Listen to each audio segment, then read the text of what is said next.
Hi there, welcome to this session where I'm going to be talking about how you can describe simple harmonic motion. Now, simple harmonic motion occurs when we have an oscillation, something which repeats its process and its motion time and time again.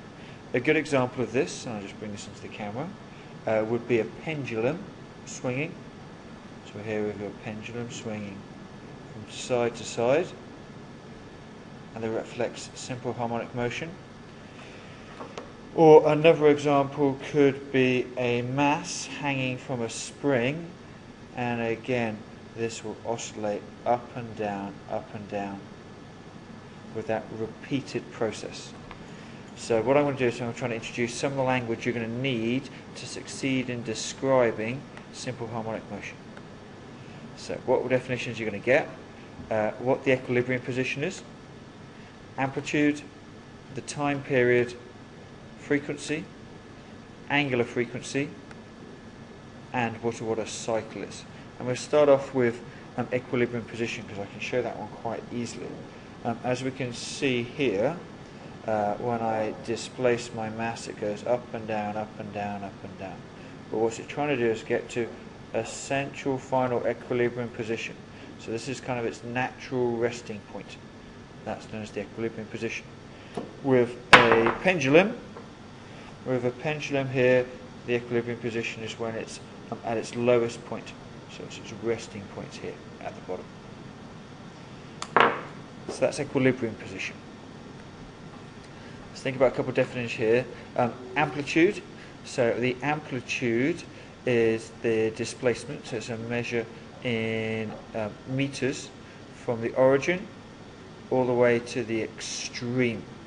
Now this distance should be exactly the same for, in this case, from 0 to A,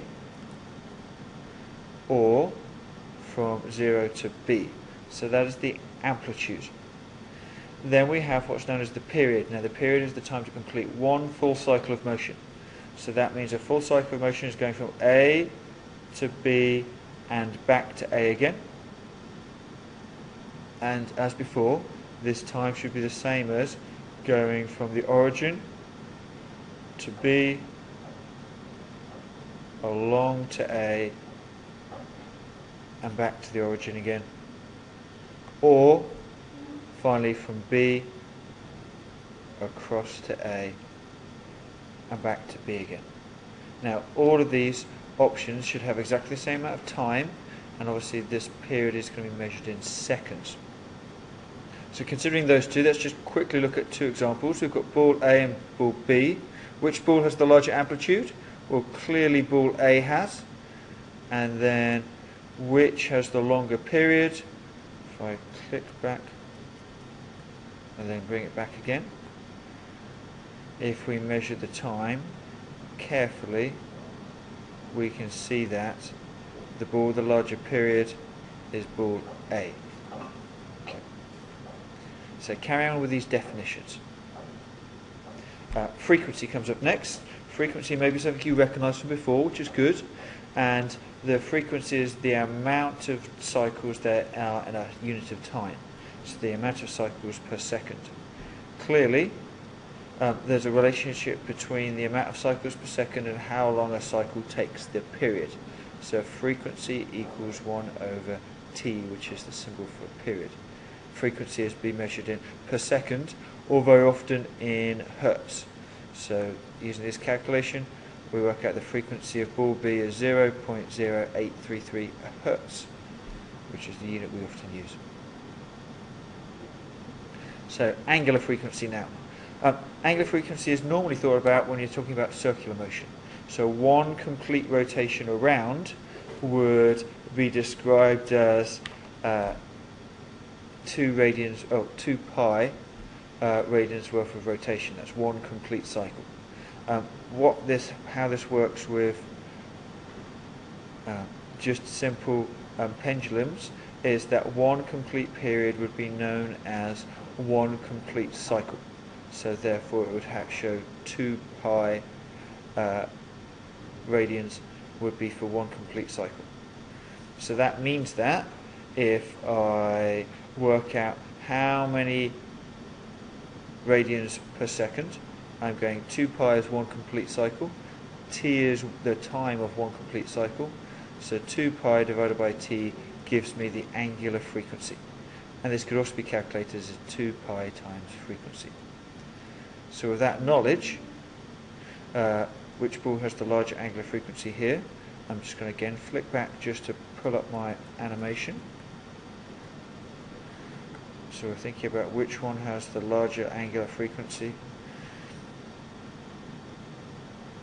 Now if you're timing those carefully, you'll recognize that ball B, which had the shorter period but the larger angular frequency. So that's the distinction to be made there. So, considering what we found out so far, think what you can extract from this position time graph of a piston just moving in and out, in and out, in and out. So first of all, we're going to think about what's the amplitude, the period, the frequency, and the angular frequency.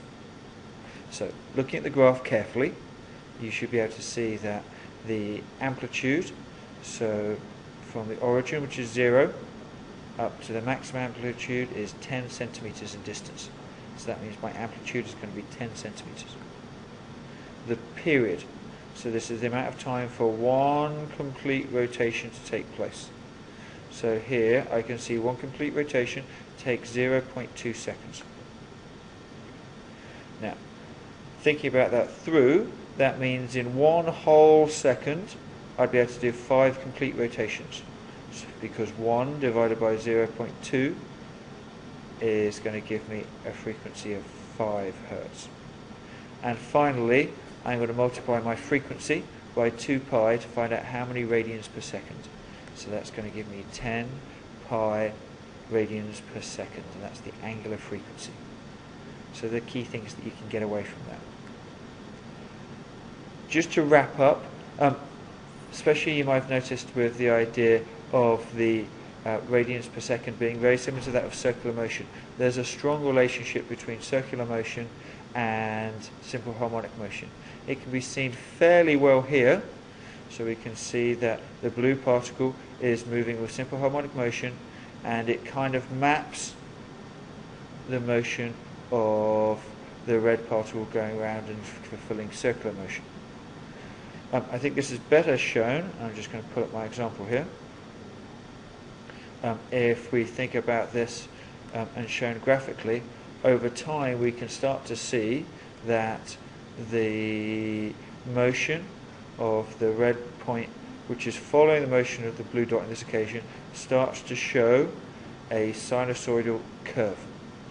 So it's going up and down, and that sinusoidal curve and that formula is actually what we're talking about in my next session.